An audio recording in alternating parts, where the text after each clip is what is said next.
Jangan lupa subscribe YouTube channel Metro TV News dan jangan lupa nyalakan notifikasinya. Untuk mengetahui daerah mana saja di Indonesia yang berpotensi mengalami curah hujan tinggi, kami sudah terhubung melalui sambungan virtual dengan Fahri Rajab, Kepala Pusat Meteorologi Publik BMKG. Selamat siang, Pak Fahri. Ya, selamat siang, Mbak Putri. Pak Fahri, di sejumlah wilayah terjadi ini hujan tinggi, tapi secara umum bagaimana perkiraan curah hujan hingga akhir Oktober, Pak? Ya, secara umum memang saat ini kita sedang dalam periode peralihan dari musim kemarau ke musim penghujan. BMKG membuat zona musim seluruh Indonesia ada 342 zona musim, di mana tiap zona itu punya karakteristik berbeda-beda, awal musimnya, puncak musimnya, dan akhir musimnya. Sebagian besar memang saat ini sedang periode peralihan dari musim kemarau ke musim hujan, tapi ada juga yang sudah masuk musim hujan, seperti di sebagian besar Sumatera itu sudah masuk musim hujan, Jawa bagian barat, ya, kemudian di Kalimantan bagian barat, Kalimantan bagian utara itu sudah mulai memasuki musim hujan. Sementara Jawa sendiri, Jawa bagian barat sudah masuk musim hujan, tapi selebihnya masih periode peralihan. Baik, Pak Fahri, mungkin bisa diperjelas secara spesifik begitu daerah mana saja yang memang harus lebih waspada karena berpotensi terjadi hujan dengan curah hujan yang sangat tinggi. Ya, kalau potensi hujan itu relatif terkonsentrasi di wilayah barat. Seperti Sumatera itu di sisi barat Sumatera, mulai dari Aceh, Sumatera Utara, Bengkulu, Lampung, Sumatera Selatan itu perlu menjadi kewaspadaan adanya hujan dengan intensitas sedang hingga lebat. Kemudian untuk Kalimantan, itu di Kalimantan Barat bagian utara, kemudian di Kalimantan Utara, untuk Jawa Barat di Jawa Barat bagian selatan ya. Kemudian di Papua, terutama di Papua bagian utara di wilayah Kepala Burung. Ya, baik. Pak Fahri, apakah wilayah dengan potensi curah hujan yang tinggi ini berbanding lurus dengan potensi banjir, Pak, atau berbeda? Bagaimana BMKG melihatnya sehingga bisa paling tidak memberikan alert kepada pemerintah daerah untuk siap-siap begitu? Ya, yang jelas curah hujan bukan satu-satunya faktor penyebab terjadinya banjir ya.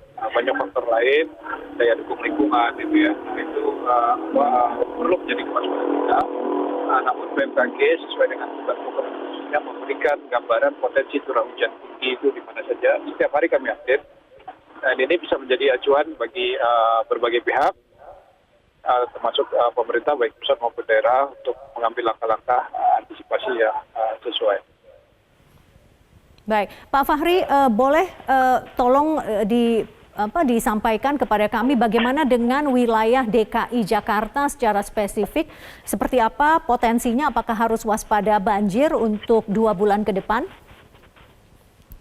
Ya, untuk Jabodetabek, masuk DKI ya, saat ini kita untuk Jabodetabek bagian selatan ya, Bogor, Depok itu sudah mulai memasuki awal musim hujan. Tapi untuk lokasi lain sedang dalam periode peralihan ya, dari kemarau ke hujan. Nah, tipikal cuaca di periode peralihan adalah adanya hujan dengan intensitas sedang hingga lebat, tapi dalam durasi pendek. Durasi pendek itu maksudnya antara 2 hingga 3 jam gitu ya. Dan kadang disertai angin kencang. Nah, ini yang perlu menjadi kewaspadaan. Kondisi hujan seperti ini masih bisa berlangsung sampai dengan awal November nanti. Nah, kemudian setelah kita masuk musim penghujan, pola hujannya agak berubah.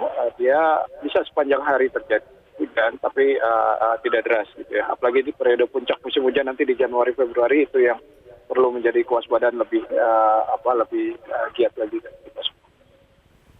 Oke, ada perbedaan Pak dibandingkan dengan persiapan untuk tahun lalu dan juga tahun ini, apa yang berbeda begitu terkait dengan penyampaian informasi untuk masing-masing wilayah, Pak? Ya, BMKG seperti tahun-tahun sebelumnya juga memberikan informasi dengan periode waktu yang berlapis ya. dari mulai perakiraan musim yang jangka panjang ya 1 tahun sebelum, 6 bulan sebelum, 3 bulan sebelum, kemudian informasi cuaca ya mingguan, harian, sampai peringatan dini, sifatnya seketika atau real time ataupun 3 jam sebelum hujan. Nah, itu kita diseminasikan ke semua stakeholder kami, baik itu pemerintah pusat maupun pemerintah daerah, kemudian pihak-pihak terkait lain juga. Nah, kemudian yang baru lagi adalah saat ini BMKG juga mulai memperkenalkan informasi cuaca, perakiraan cuaca berbasis dampak. Jadi tidak hanya bicara cuacanya saja, tapi dampaknya apa dan apa yang harus dilakukan masyarakat. Nah, ini sudah kami siapkan dan sudah kami diseminasikan juga ke masyarakat melalui akun-akun sosmed kami dan juga ke stakeholder terkait. Baik, Pak Fahri, tadi Anda sudah mengatakan bahwa puncak musim hujan akan terjadi pada bulan Januari maupun Februari. Ada tambahan informasi yang mendesak, Pak, terkait dengan informasi yang baru saja tadi Anda sampaikan? Ya, itu tadi Januari Februari untuk Jabodetabek ya. Untuk Jabodetabek puncak musim hujannya seperti itu. Untuk daerah lain relatif sama ya, tapi seperti Riau itu beda lagi, lihat Aceh juga, kemudian Kalimantan, Sulawesi Selatan. Pak, boleh diulang kembali Pak, tadi kan untuk wilayah Jabodetabek Januari dan Februari puncak musim hujan. Sementara tadi untuk wilayah lainnya bisa tolong dijelaskan kembali Pak. Baik. Untuk secara umum memang di Indonesia puncak musim hujan Januari Februari ya. Tapi ada yang berbeda, misalnya di Riau itu kan beda puncak musim hujannya juga. Kemudian contoh lagi di Maluku nanti justru puncak musim hujannya di sekitar bulan Mei ya. Kemudian di Sulawesi Selatan bagian timur juga itu berbeda, puncak musim hujannya di sekitar bulan April Mei juga sama.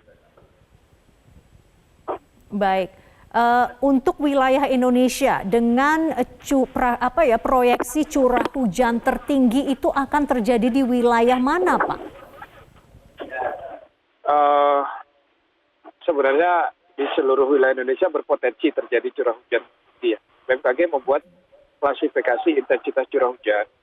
Kita bilang hujan lebat kalau dalam satu hari lebih dari 50 mm.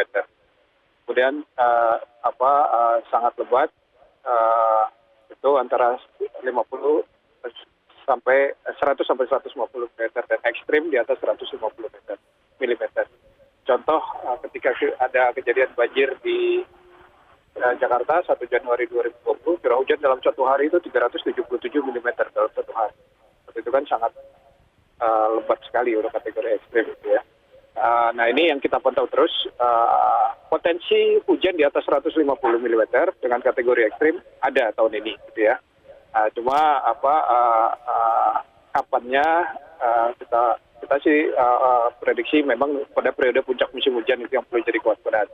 Namun nanti akan kita update kembali untuk informasi yang sifatnya lebih pendek lagi, harian itu akan kami update.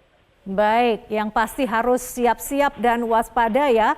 Pak Fahri Rajab, terima kasih atas informasinya. Selamat kembali bertugas Pak Fahri.